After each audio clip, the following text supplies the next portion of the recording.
Coming off a big weekend of Kentucky Derby qualifiers, of course, down at Gulfstream Park, it was Burnham Square, making it 2 wins in a row for trainer Ian Wilkes. Real good trip, but very impressive. Got out of the gates a little slow. We'll talk about that. We'll also talk about the Bob Lewis out at Santa Anita, where it was the 2-year-old champ, Citizen Bull, winning his first race as a 3-year-old for Hall of Famer Bob Baffert. And then we'll dive into this week's prep, the Sam F. Davis at Tampa Bay Downs. It's Bailey Armour. It's me, Scott Shapiro. It's time for Horse Sense.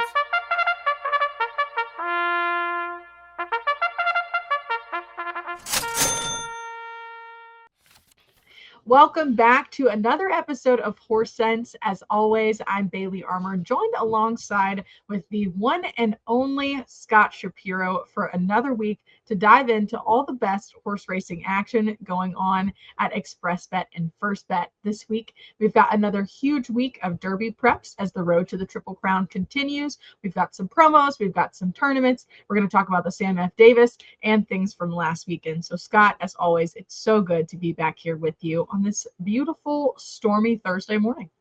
Yeah, it's not so beautiful here in Jersey as we're recording this Thursday. And it is before the morning lines have been out for the Sam F. Davis, just to let everybody know that. But looking forward to a little bit of a lighter week this week, Bailey.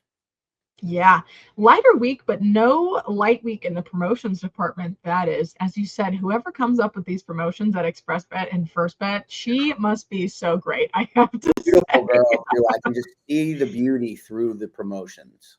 Just through the promotions, it really shines through just how beautiful she is. Inner and outer beauty, for sure.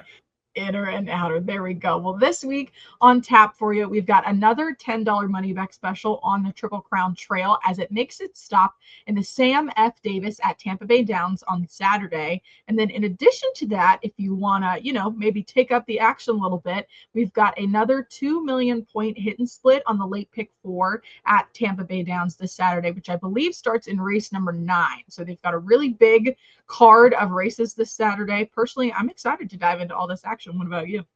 Yeah, this is usually a fun card, just like the Tampa Bay Derby card. I don't necessarily think the Sam F. Davis is a race that it produces Kentucky Derby big-time prospects, but it seems to always draw a big field. There's some good turf races before it, as well as the Suncoast, which a couple of years ago we saw Wonder Wheel return in. Mark Casse will probably have the favorite in there, but should be a lot of fun. And in addition to the awesome promotions by the beautiful promotions marketing chick, the Beat the Host continues this weekend. If you've been involved at that, it's Frank Miramati, of course, the voice of Santa Anita Park, amongst other things. He'll take the reins, and then there's some qualifiers and feeders as well. Always best to just go to xpressbet.com under the tournaments page. The schedule is right there for your pleasing, and always plenty of tournament action, though, to be had at Xpressbet. Hey, we'll take it. Now let's take a look at the races from this weekend, the Holy Bull and the Robert B. Lewis, before we dive into Saturday's Sam F. Davis. As mentioned in the cold open, Bailey, 2 big prep races for the Kentucky Derby at First Racing Tracks. We'll start with the Holy Bull, where I thought it was the more complete of the 3 fields that were run. Of course, the Withers was run as well. Don't necessarily think that's going to be a big player on the road to the Derby, but this race was pretty legit. Remains to be seen how the horses come out of it and where they go moving forward. But Burnham Square won the race, and he got a contentious pace. I think a lot of folks are going to make a big deal, like they often do at Gulfstream when horses come from off the pace at all, to win a mile in a 16th race. And I understand why it doesn't happen that much. Trainers like Chad Brown, some of the most knowledgeable horsemen in the game have referred to the fact they don't like to bring closers there. But when there's certain race shapes, horses can close. That said, Burnham Square now 2 in a row, and this time was able to move to the inside under Edgar Zayas. I thought Burnham Square was very impressive once again. What were your thoughts on him? I loved seeing the way that race shook out. Of course, that was a horse that I was pretty keen on going into the Holy Bull last weekend. And when we saw him come by Tappan Street in those final lengths of the stretch run there, as you said, it is really difficult for closers to finish at Gulfstream. It's much more of an early speed, get to the lead and kind of stomp it. style racetrack. So closers, my personal favorite style of running, when they come flying down at Gulfstream like that, I always get really excited. And of course, he was a nice price to go along with it. So I think that we've definitely seen a horse here that's continuing to mature at an appropriate rate for his age and for his size. And I don't think we've seen the best of him yet. I think his last two races, the Holy Bull included, were pretty impressive. And personally, I'm really looking forward to seeing what we get out of him next. Yeah, the blinkers have made a big difference, as Ian Wilkes has discussed himself, and you see it in the couple of races. I think lessons that I want to take out of this race. Well, I think we were right a little bit on Ferocious. The blinkers going on. He didn't relax. It was not probably the greatest sign. Remains to be seen how he performs moving forward. A horse I'm going to continue to fade. In terms of the Mucho Macho Man winner, why is that guns loaded? He didn't get to the lead in the race, and I think he opted with kinetic control, going quicker from the inside to stalk. That's probably not his running style. He has to prove it though at 2 turns still, even though the pedigree suggests it. Kind of a wait and see a little bit there. And then in terms of the winner is a horse that, like you said, Bailey, great point. 4 straight starts with moves forward. This is what you want to see from horses that are trying to peak later on in the campaign. You don't want to see these huge moves forward. You don't want to see big steps backwards after a big race. And he's just continuing to get better. For trainer Ian Wilkes, who's a capable horseman, it's good to see him on the road to the Derby at this point. The Bob Lewis was a little bit more of a simply run race, smaller field. Bob Baffert had 3 of the 6 out west in the 4th race on the card out there at Santa Anita. And it was Citizen Bull who was broke a little bit slow and was a bit headstrong early, Bailey. But the 2-year-old champ disposed of his stablemates and the rest of that field pretty easily. Hey, I think Citizen Bull is a pretty classic Baffert 3-year-old. And if you've followed racing for any, point of time over the last 10 years, I think you'll kind of understand what I say, or understand what I mean when I say that. This is a horse that was a bigger star as a juvenile, I'll say, than like his last Triple Crown winner Justify was, who famously never won at 2, breaking Apollo's curse for the first time in like 100 years. Didn't start, couldn't win.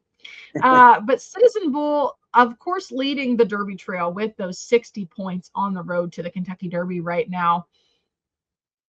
I don't know. I think this is one for me that gives me a little bit more hesitation. Like you said, horses having that, they peak too early, too soon. And it's a long road to Louisville once you're getting in these prep races and stuff. So I won't say that it's impossible for him to make it to that big race in May or win said big race in May, but he's not my top choice. Yeah, I don't think we learned as much out of this race for a couple of reasons. I'm not as down on Citizen Bull, but I'm not, high on him either, because this is the 2nd straight big win he had where he really wasn't challenged on the front end. And what happened in this race was kind of similar to what we saw in the Breeders' Cup Juvenile to an extent. The horse likeliest to take it to Citizen Bull was his stablemate, in both scenarios.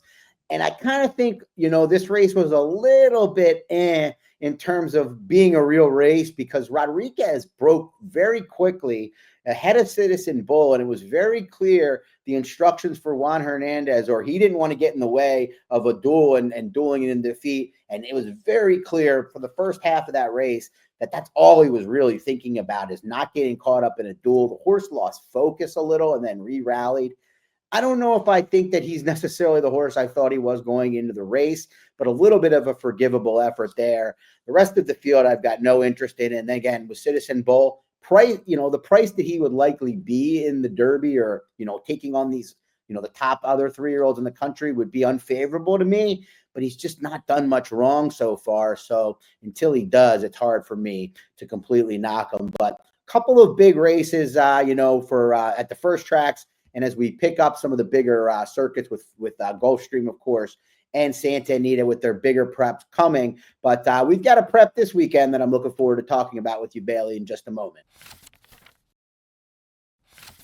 The road to the Kentucky Derby moves to the Gulf Coast of Florida. As we've mentioned, Tampa Bay Derby coming up next month, but it's the Sam F. Davis. And as usual, Bailey, this race drew a full field, a competitive group.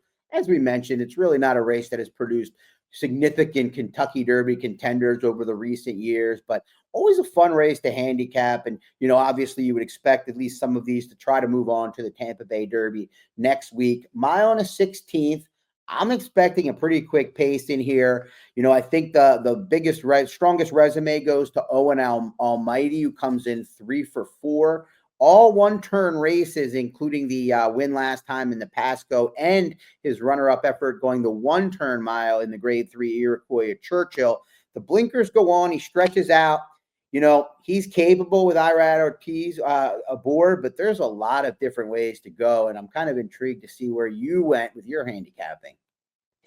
So last night I sat down, I'm looking at this race. You've got a big full field of 10 here, which is really nice. But for me, I kind of narrowed it down to 2 horses, and I want to get your take on which one we should lean towards come Saturday.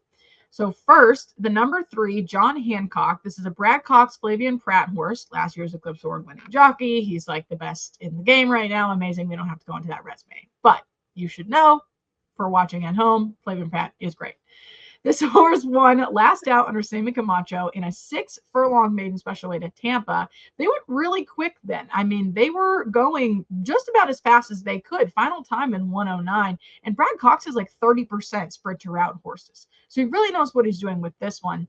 These are the same ownership connections as the 2018 Triple Crown winner Justify, bred and owned by Windstar Farm and China Horse Club. Of course, Justify won the Triple Crown in those China Horse Club silks, the red with the yellow stars. So we've seen those before. We might see them again on Saturday. And the one really interesting thing to me is that this horse has been training at Payson Park, which is on the Atlantic side of Florida, just north of Gulfstream. And they're shipping 4 hours to Tampa Bay instead of Gulfstream, a different race at Gulfstream, which tells me that they have been and are aiming for this race. So that's really what caught my eye, is seeing that work pattern at Payson. And then I pulled up Google Maps and was like, wait, how far of a haul is that? And it's pretty freaking far, especially for horses, this maybe not as mature early in the 3-year-old year. So what do you think about John Hancock? Yeah, he's not going to be a horse that I'm going to be that into talking you off of as the sequence references, because I think you made some really strong points here. And I think the most important one is that, well, if you're not aware, Brad Cox does have a string down at Payson Park this year, and you've seen some of them running some big races at Gulfstream. So it's not a negative. They're not a second-tier type. Don't think that way. And then, yes, you made another really good point that it looks like the plan was clearly the Tampa road to the Derby with this horse, if he ran well, which he did, like you said. They did go 1, 2, 3 around the track in that 6-furlong race at Tampa. But like you said, he earned it. He went quick the whole way, kind of suggesting that he's just fast and more ground won't be one bit of an issue. And he does attract Flavian Pratt. So John Hancock, to me, is one of the more likelier winners. As I referenced before, no morning line out as the time of recording, but, Pratt and Cox off a maiden breaker, I would expect this horse to take some money. I can't really talk you off him all that much. If I were going to, he's doing something for the first time against winners. So that's one thing for the first time, and then stretching out. So taking a short price on these types of horses is a losing proposition overall.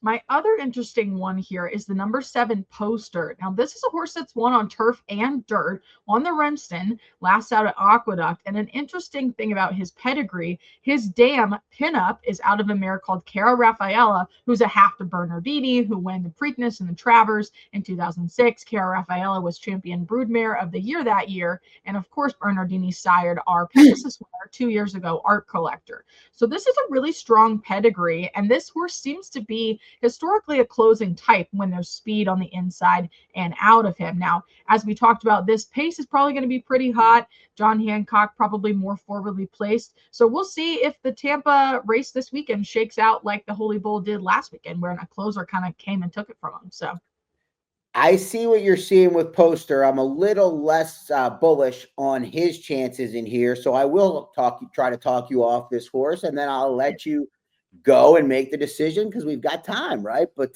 Poster, to me, I definitely see what you're seeing in terms of the pace and the fact that this one should get a pretty good trip, although he has been a little bit more forward, than you might think. Last time out, he wasn't with Pratt aboard. That's one of the negatives. Pratt jumps off a horse that's 3 for 3 that he just won a grade 2 with to ride John Hancock. Now, I wouldn't read too much into that in terms of intent, because he's going to ride for Brad Cox and those big connections if they ask him to ride on most occasions. However, the fact that he's not aboard matters. A lot of jockeys, I don't feel that way. I feel the intent matters. But Pratt being aboard mattered last time. He made a 4-wide move in the Remsen and just held off Aviator Gee in that race. Now, the other thing, the other negative to me with Poster is that race I just think wasn't good. You got a couple of turf horses in there. The favorite, Keewaydin for Chad Brown, was not good in that race. I don't think he wants 9 furlongs. And then the third place finisher, Tux, who maybe had a little bit of upside after the race or going into that race, was terrible in his next start at Gulfstream last weekend. So while I can see the reasons to like the undefeated Poster, I am against them for the most part in here, assuming Owen Almighty isn't a significant favorite, which we'll find out after we record this. Hey, we'll see. Maybe we can get the John Hancock on some tickets come Saturday. Yeah, no, I totally get why you would want to why that would be one of the ones you like. I'll just throw into my real quick. I have I have a blog and other stuff we'll talk about in a moment on this. But Treaty of Rome to me is the one that I think is going to get the right trip. This is a full to a horse I bet you remember in Donna Veloce, who finished second in the Breeders' Cup Juvenile Fillies a couple of years ago, and should get a really good trip under a guy that's been riding really well for a while now, and that's Dylan Davis. But yeah, should be fun, and always have fun trying to talk people off horses. Well, thank you so much for watching Horse Sense again this week with myself and Scott Shapiro. Just to recap these promotions that we've got from Xpressbet and FirstBet on Saturday: 2 million points on the late pick 4 at Tampa Bay Downs, and a $10 money back special in the Sam F. Davis. The next stop on the road to the Triple Crown. It's a bit of a quieter week for me this weekend. Hopefully I can hunker down and really get into some of this action. But Scott, what about you? What's on your set list? Yeah, agree. It'll be a lighter weekend with the Risen Star coming up next weekend, the Rebel after that. So those will be super busy ones. But I still have some writing out there, of course, with the focus on the promotions you mentioned. I have an article that speaks to both of them, a late pick 4 blog that should be up on the blog, Xpressbet and FirstBet blog by the time you read this. And then we're going to take a break with Spaces this week after some really good ones in January and on February 1st. And, of course, we'll be back for Risen Star next weekend. And looking forward to the 50 points Road to the Derby races, Bailey. Should be fun, and we'll dive in heavily next week on Horse Sense, I would presume. Amen. Well, thank you so much for your time. Thank you so much for watching, and we'll see you next time on Horse Sense.